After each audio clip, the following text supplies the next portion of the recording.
The Adventures of Sherlock Holmes, The Five Orange Pips. When I glance over my notes and records of the Sherlock Holmes cases between the years 82 and 90, I am faced by so many which present strange and interesting features that it is no easy matter to know which to choose and which to leave. Some, however, have already gained publicity through the papers, and others have not offered a field for those peculiar qualities which my friend possessed in so high a degree, and which it is the object of these papers to illustrate.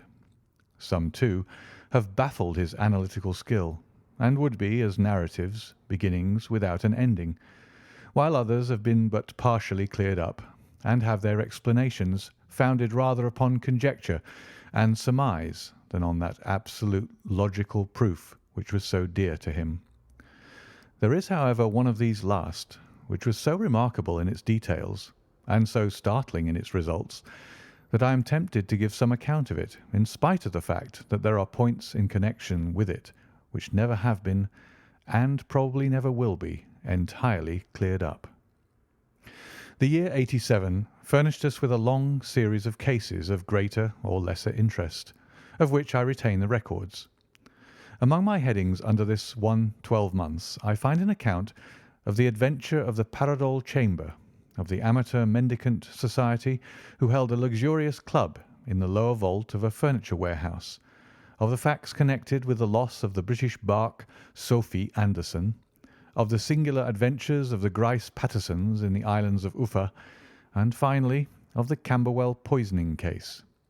In the latter, as may be remembered, Sherlock Holmes was able, by winding up the dead man's watch, to prove that it had been wound up 2 hours before, and that therefore the deceased had gone to bed within that time, a deduction which was of the greatest importance in clearing up the case.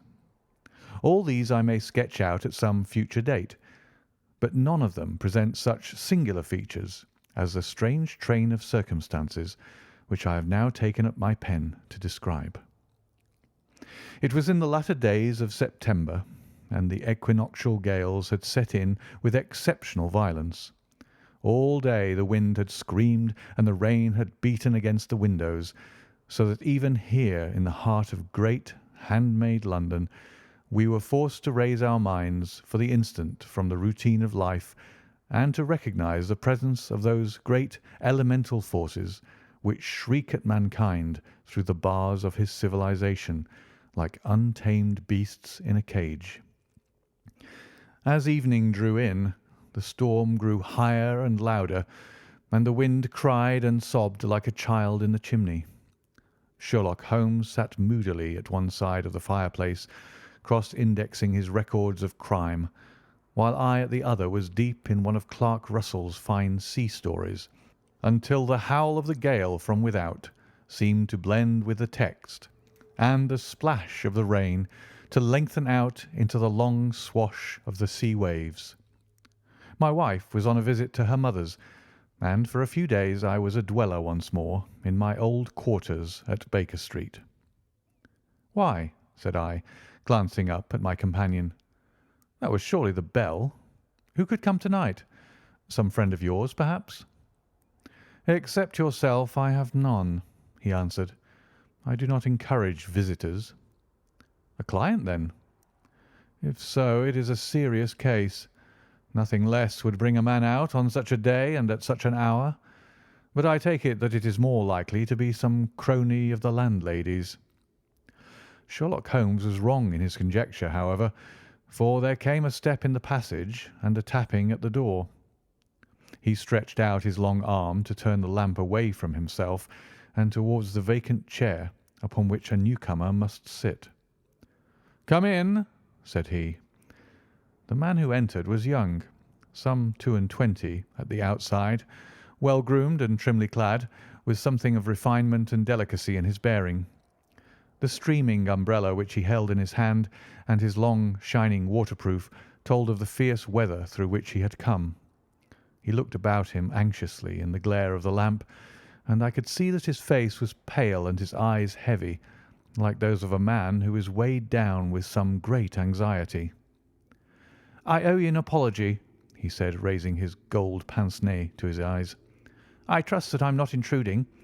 I fear that I have brought some traces of the storm and rain into your snug chamber." "Give me your coat and umbrella," said Holmes. "They may rest here on the hook and will be dry presently. You have come up from the south-west, I see." "Yes, from Horsham." "That clay and chalk mixture which I see upon your toe-caps is quite distinctive." "I have come for your advice." "That is easily got." "And help." "That is not always so easy." "I have heard of you, Mr. Holmes. I heard from Major Prendergast how you saved him in the Tankerville Club scandal." "Ah, of course. He was wrongfully accused of cheating at cards."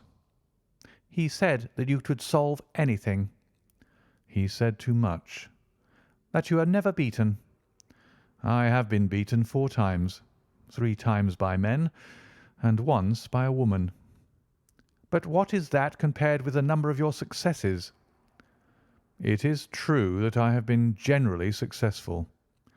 "Then you may be so with me." "I beg that you will draw your chair up to the fire and favour me with some details as to your case." "It is no ordinary one." "None of those which come to me are. I am the last court of appeal."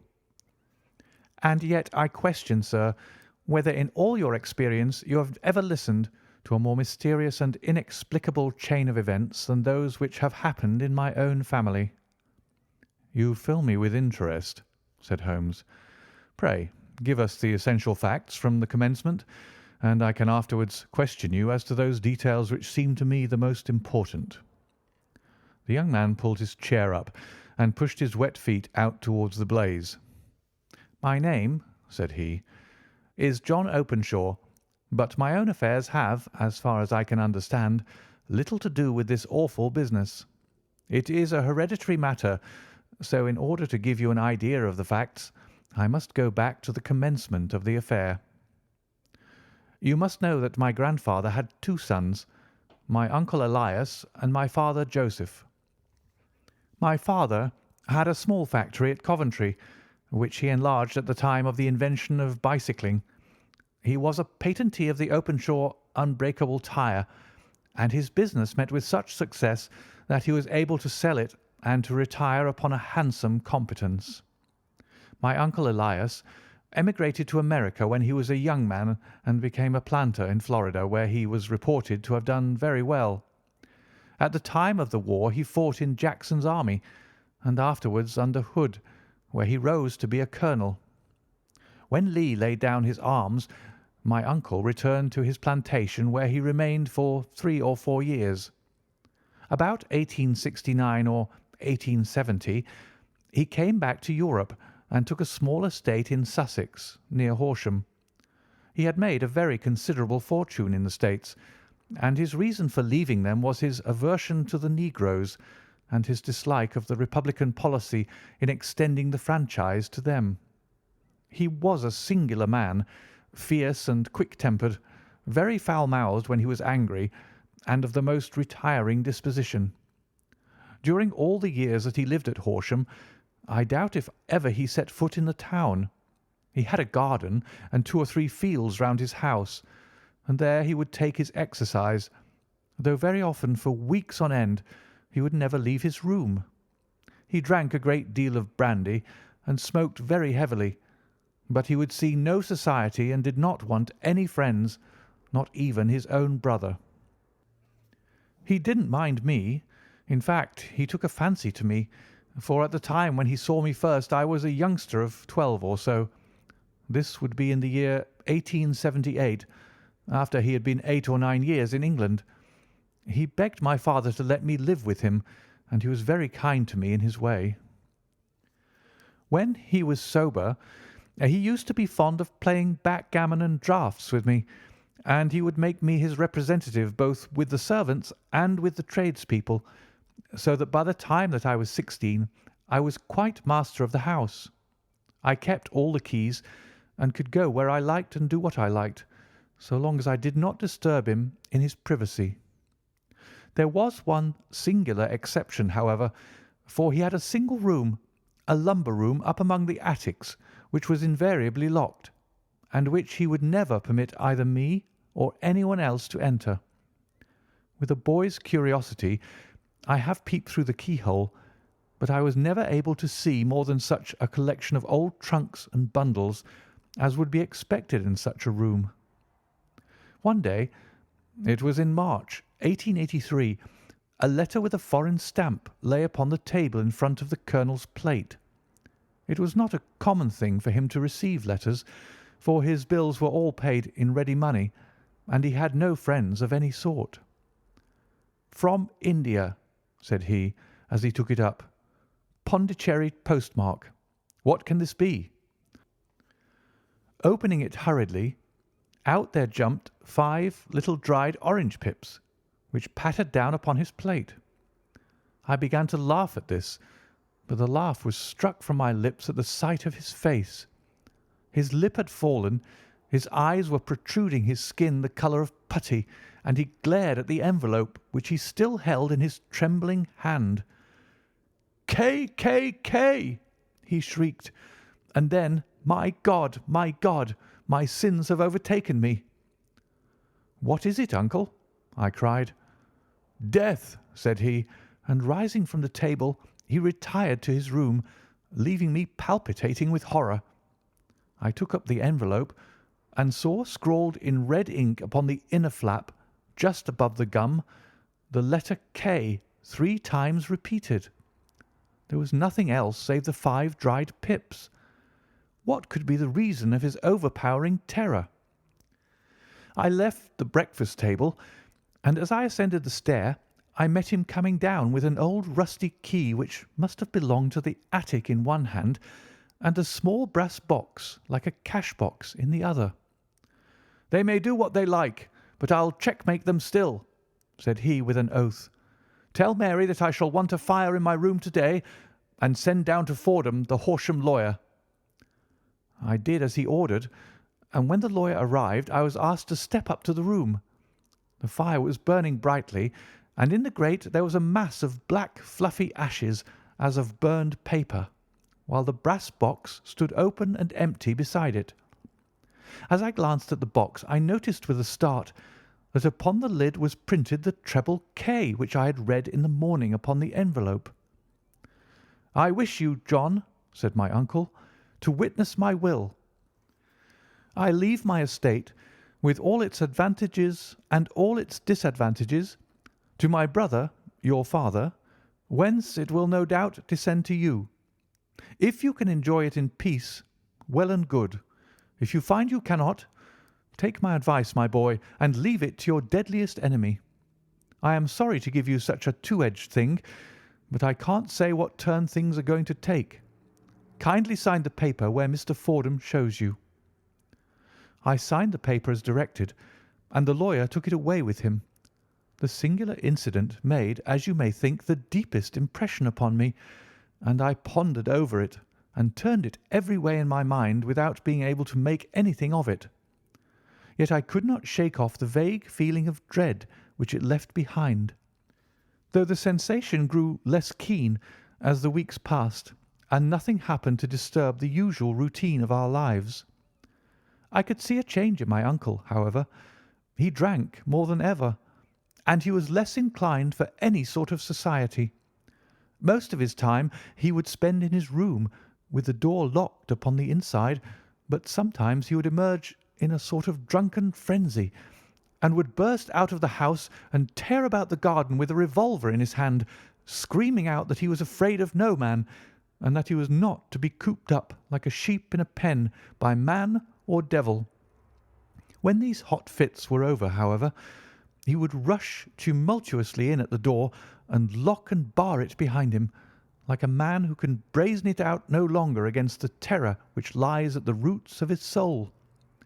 At such times I have seen his face, even on a cold day, glisten with moisture, as though it were new raised from a basin. Well, to come to an end of the matter, Mr. Holmes, and not to abuse your patience, there came a night when he made one of those drunken sallies from which he never came back. We found him, when we went to search for him, face downward in a little green-scummed pool, which lay at the foot of the garden. There was no sign of any violence, and the water was but 2 feet deep, so that the jury, having regard to his known eccentricity, brought in a verdict of suicide. But I, who knew how he winced from the very thought of death, had much ado to persuade myself that he had gone out of his way to meet it. The matter passed, however, and my father entered into possession of the estate, and of some £14,000 which lay to his credit at the bank. "One moment," Holmes interposed. "Your statement is, I foresee, one of the most remarkable to which I have ever listened. Let me have the date of the reception by your uncle of the letter, and the date of his supposed suicide."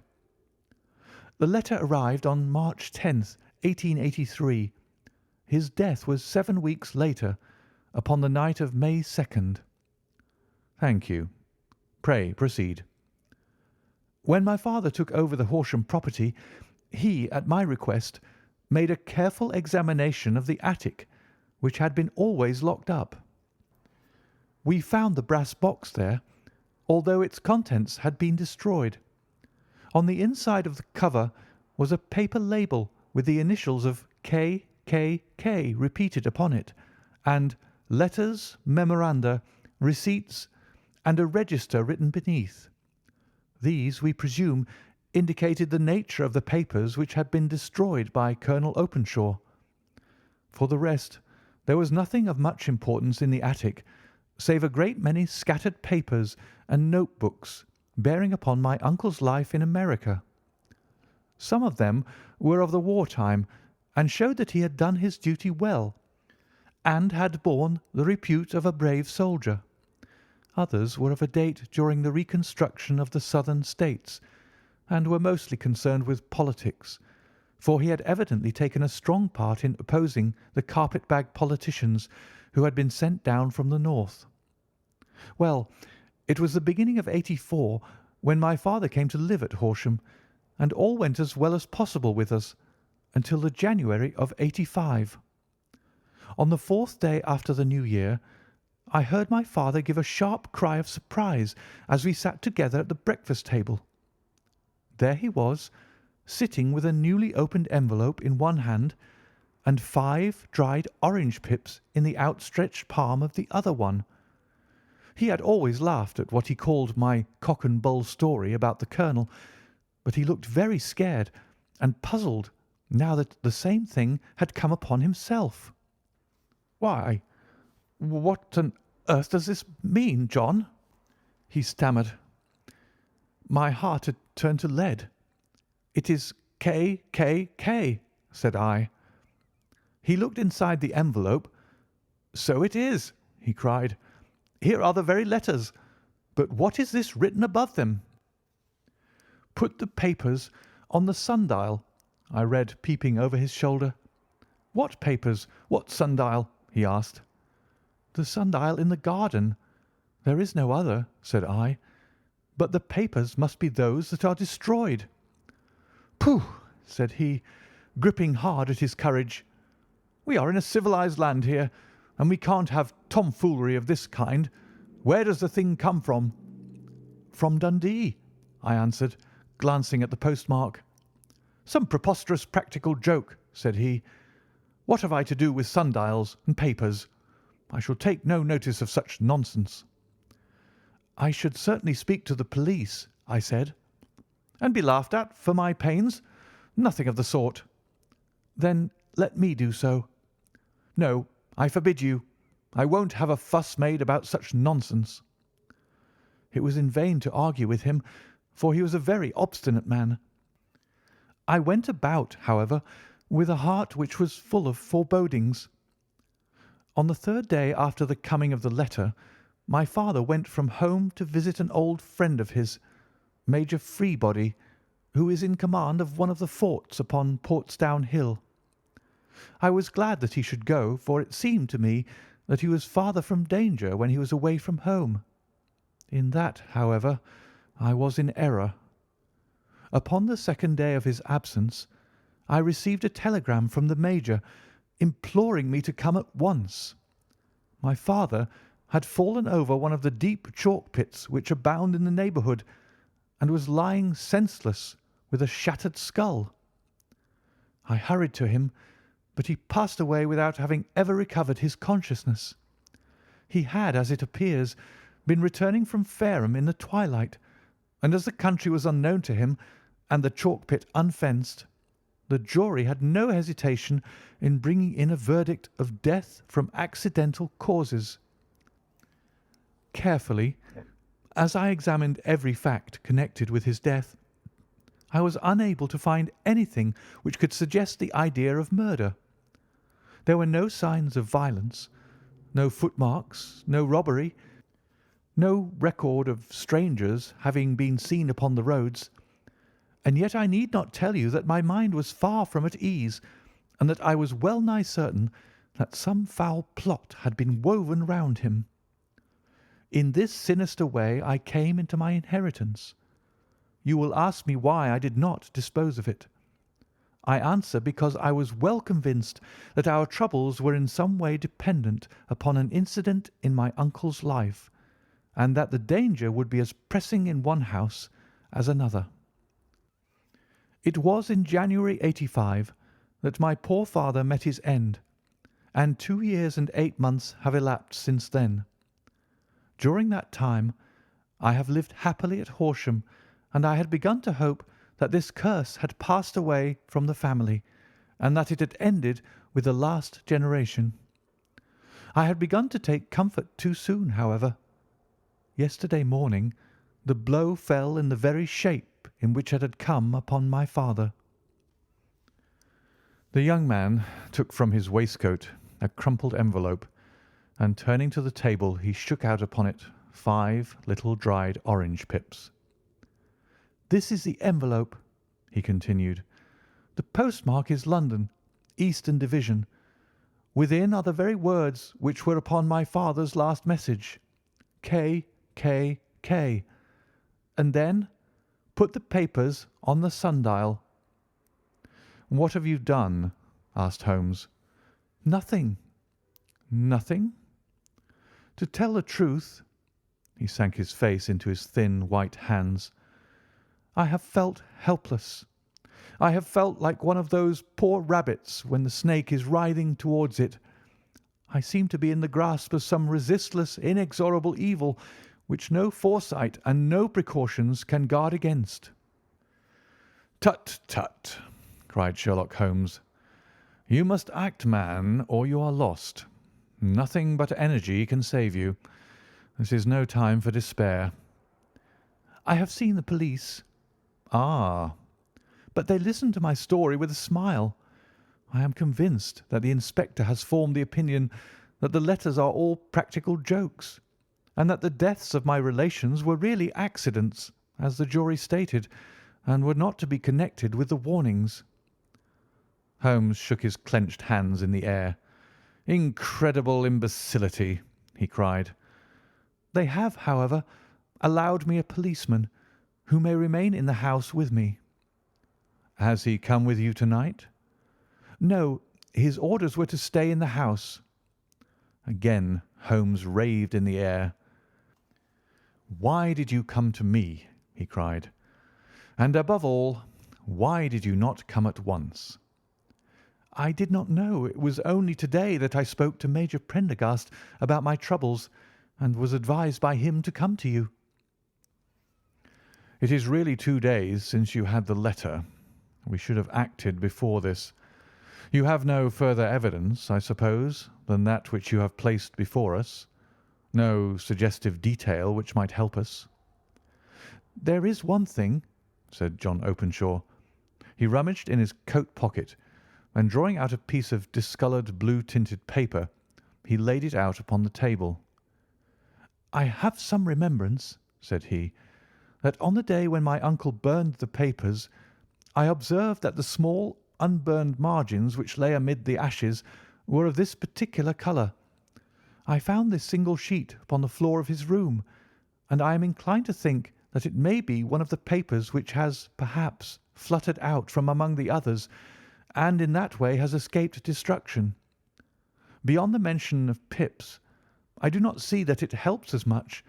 I think myself that it is a page from some private diary. The writing is undoubtedly my uncle's." Holmes moved the lamp, and we both bent over the sheet of paper, which showed by its ragged edge that it had indeed been torn from a book. It was headed March 1869, and beneath were the following enigmatical notices: 4th, Hudson came, same old platform. 7th, set the pips on Macaulay, Paramore, and John Swain of St. Augustine. 9th, Macaulay cleared. 10th, John Swain cleared. 12th, visited Paramore. All well. "Thank you," said Holmes, folding up the paper and returning it to our visitor. "And now you must on no account lose another instant. We cannot spare time even to discuss what you have told me. You must get home instantly and act." "What shall I do?" "There is but one thing to do. It must be done at once.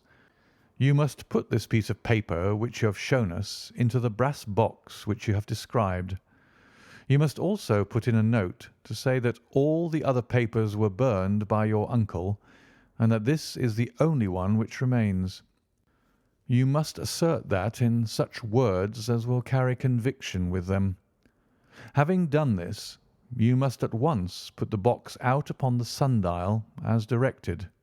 Do you understand?" "Entirely." "Do not think of revenge or anything of the sort at present. I think that we may gain that by means of the law, but we have our web to weave while theirs is already woven. The first consideration is to remove the pressing danger which threatens you. The second is to clear up the mystery and to punish the guilty parties." "I thank you," said the young man, rising and pulling on his overcoat. "You have given me fresh life and hope. I shall certainly do as you advise." "Do not lose an instant. And above all take care of yourself in the meanwhile, for I do not think that there can be a doubt that you are threatened by a very real and imminent danger. How do you go back?" "By train from Waterloo." "It is not yet 9. The streets will be crowded, so I trust that you may be in safety. And yet you cannot guard yourself too closely." "I am armed." "That is well. Tomorrow I shall set to work upon your case." "I shall see you at Horsham, then?" "No. Your secret lies in London. It is there that I shall seek it." "Then I shall call upon you in a day or in 2 days with news as to the box and the papers. I shall take your advice in every particular." He shook hands with us and took his leave. Outside the wind still screamed and the rain splashed and pattered against the windows. This strange wild story seemed to have come to us from amid the mad elements, blown in upon us like a sheet of seaweed in a gale, and now to have been reabsorbed by them once more. Sherlock Holmes sat for some time in silence, with his head sunk forward and his eyes bent upon the red glow of the fire. Then he lit his pipe, and leaning back in his chair, he watched the blue smoke rings as they chased each other up to the ceiling. "I think, Watson," he remarked at last, "that of all our cases we have had none more fantastic than this. Save perhaps the sign of 4. Well, yes, save perhaps that. And yet this John Openshaw seems to me to be walking amid even greater perils than did the Sholtos." "But have you," I asked, "formed any definite conception as to what these perils are?"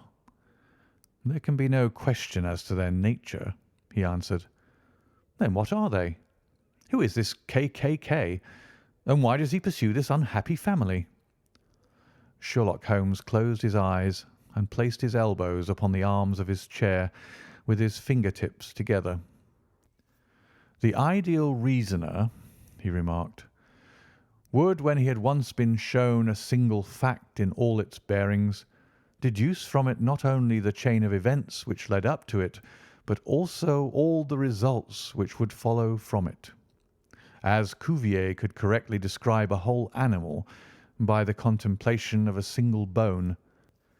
So the observer, who has thoroughly understood one link in a series of incidents, should be able to accurately state all the other ones, both before and after. We have not yet grasped the results which the reason alone can attain to. Problems may be solved in the study which have baffled all those who have sought a solution by the aid of their senses. To carry the art, however, to its highest pitch, it is necessary that the reasoner should be able to utilize all the facts which have come to his knowledge, and this in itself implies, as you will readily see, a possession of all knowledge, which, even in these days of free education and encyclopedias, is a somewhat rare accomplishment. It is not so impossible, however, that a man should possess all knowledge which is likely to be useful to him in his work, and this I have endeavoured in my case to do.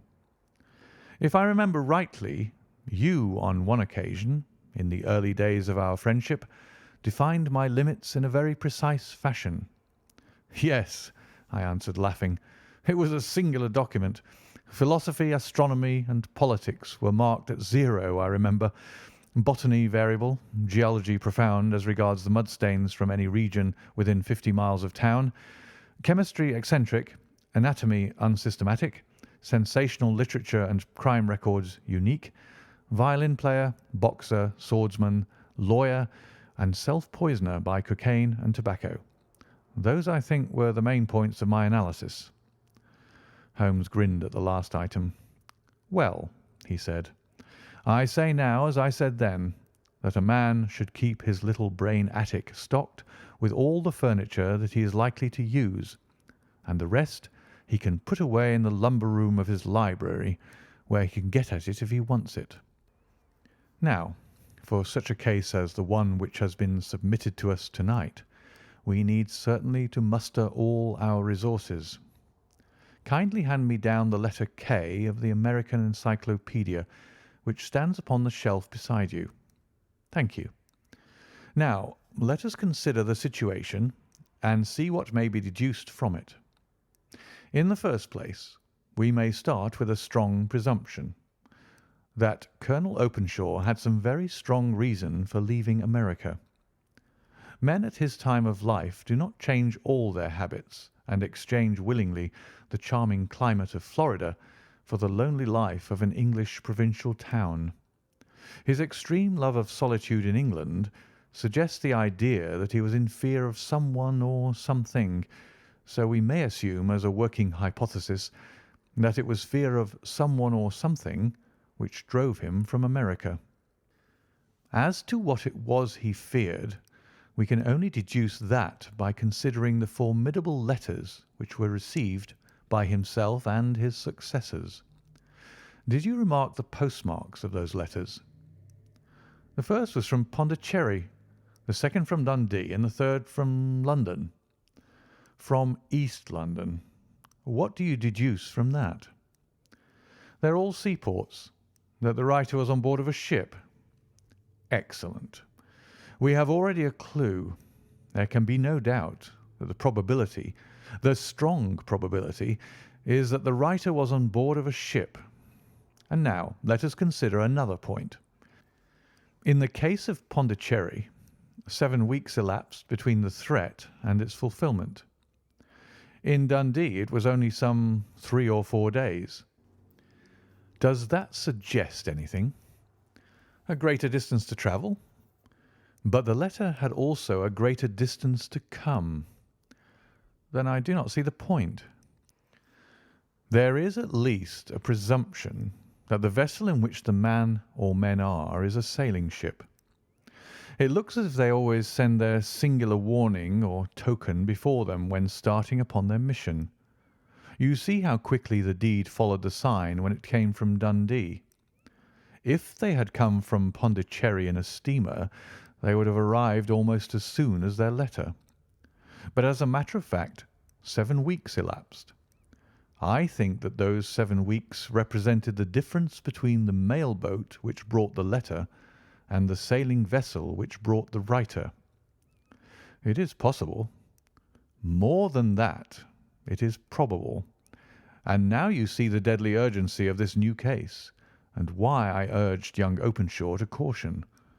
The blow has always fallen at the end of the time which it would take the senders to travel the distance. But this one comes from London, and therefore we cannot count upon delay." "Good God!" I cried. "What can it mean, this relentless persecution?"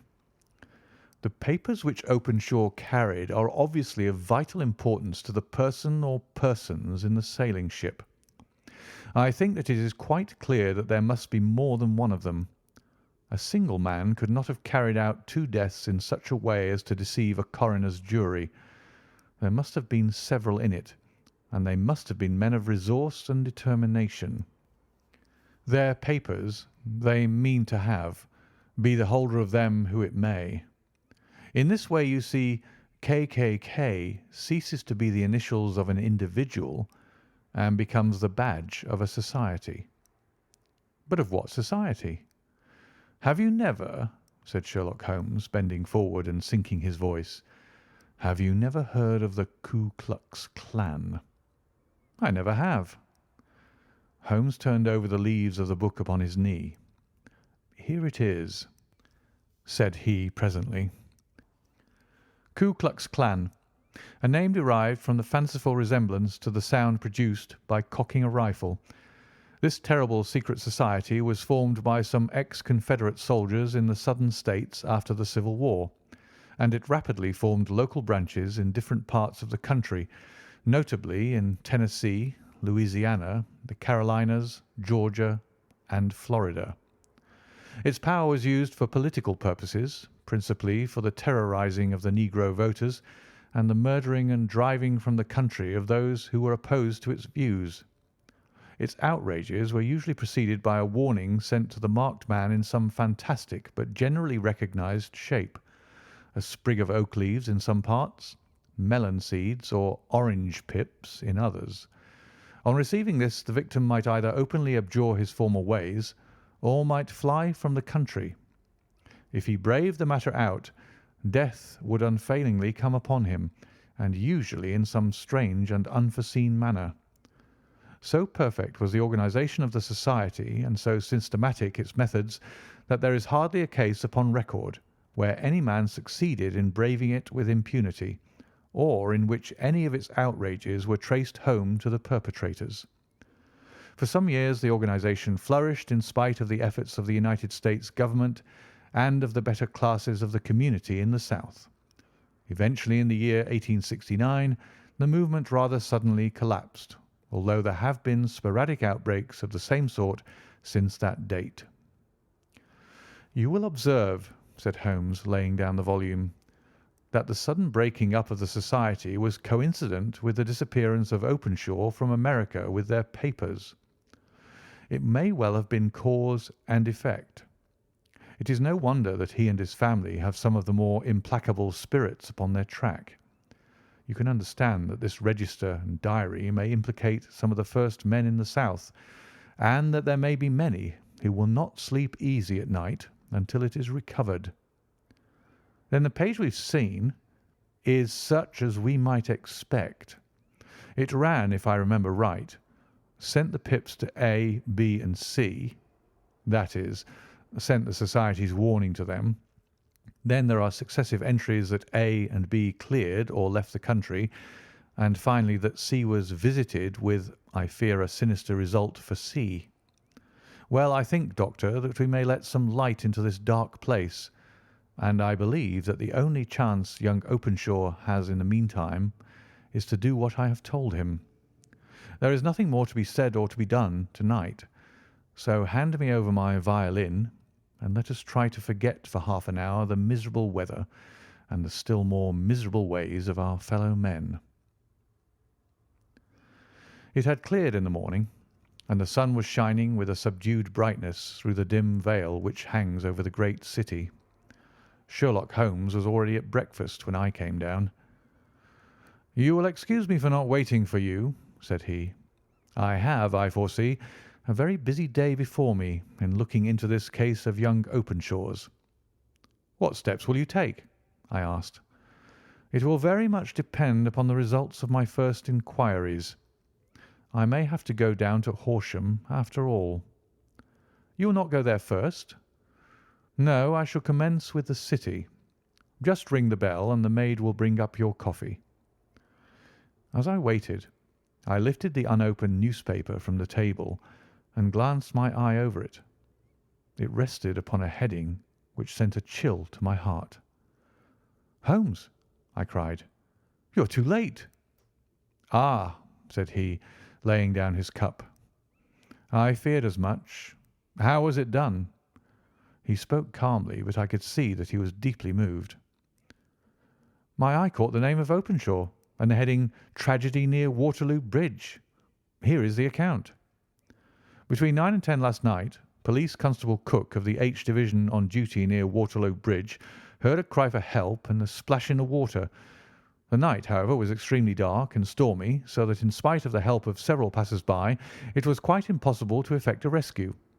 The alarm, however, was given, and by aid of the water police, the body was eventually recovered. It proved to be that of a young gentleman whose name, as it appears from an envelope which was found in his pocket, was John Openshaw, and whose residence is near Horsham. It is conjectured that he may have been hurrying down to catch the last train from Waterloo Station, and that in his haste and the extreme darkness he missed his path and walked over the edge of one of the small landing places for river steamboats. The body exhibited no traces of violence, and there can be no doubt that the deceased had been the victim of an unfortunate accident, which should have the effect of calling the attention of the authorities to the condition of the riverside landing stages." We sat in silence for some minutes, Holmes more depressed and shaken than I had ever seen him. "That hurts my pride, Watson," he said at last. "It is a petty feeling, no doubt, but it hurts my pride. It becomes a personal matter with me now, and if God sends me health, I shall set my hand upon this gang. That he should come to me for help, and that I should send him away to his death." He sprang from his chair and paced about the room in uncontrollable agitation, with a flush upon his sallow cheeks and a nervous clasping and unclasping of his long, thin hands. "They must be cunning devils," he exclaimed at last. "How could they have decoyed him down there? The embankment is not on the district line to the station. The bridge, no doubt, was too crowded, even on such a night, for their purpose.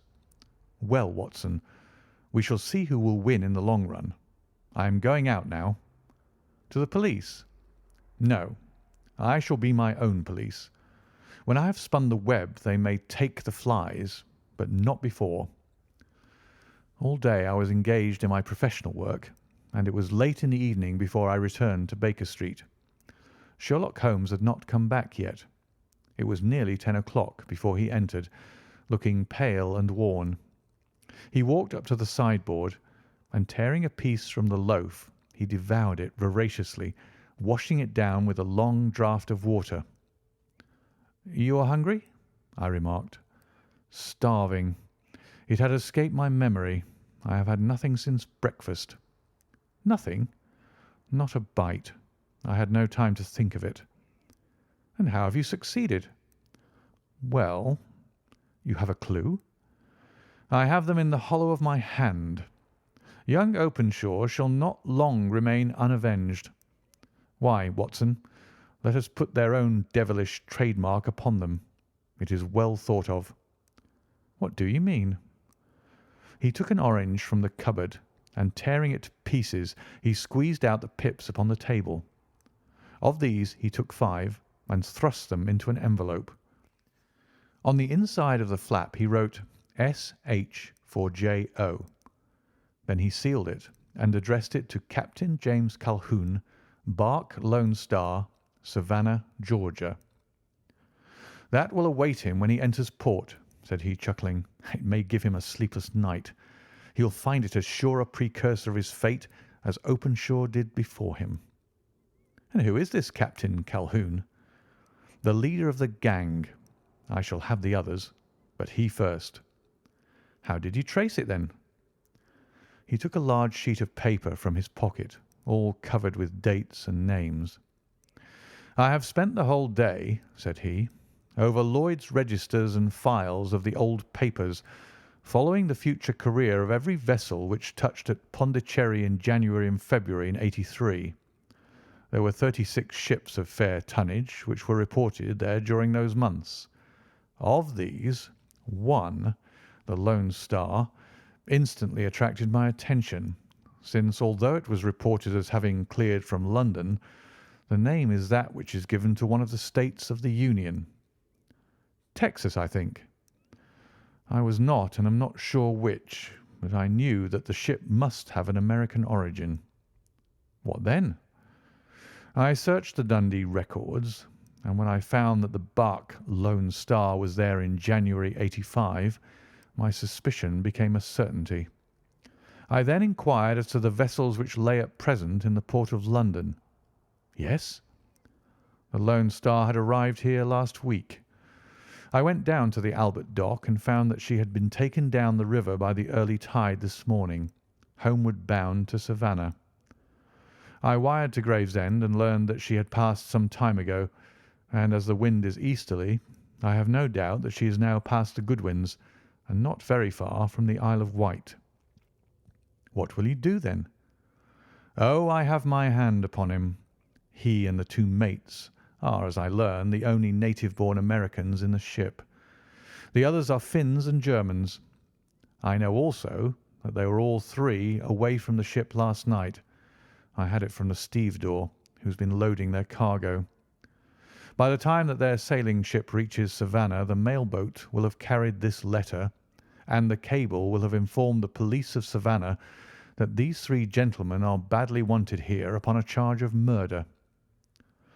There is ever a flaw, however, in the best laid of human plans, and the murderers of John Openshaw were never to receive the orange pips which would show them that another, as cunning and as resolute as themselves, was upon their track. Very long and very severe were the equinoctial gales that year. We waited long for news of the Lone Star of Savannah, but none ever reached us. We did at last hear that somewhere, far out in the Atlantic, a shattered stern post of a boat was seen swinging in the trough of a wave, with the letters L.S. carved upon it. And that is all which we shall ever know of the fate of the Lone Star.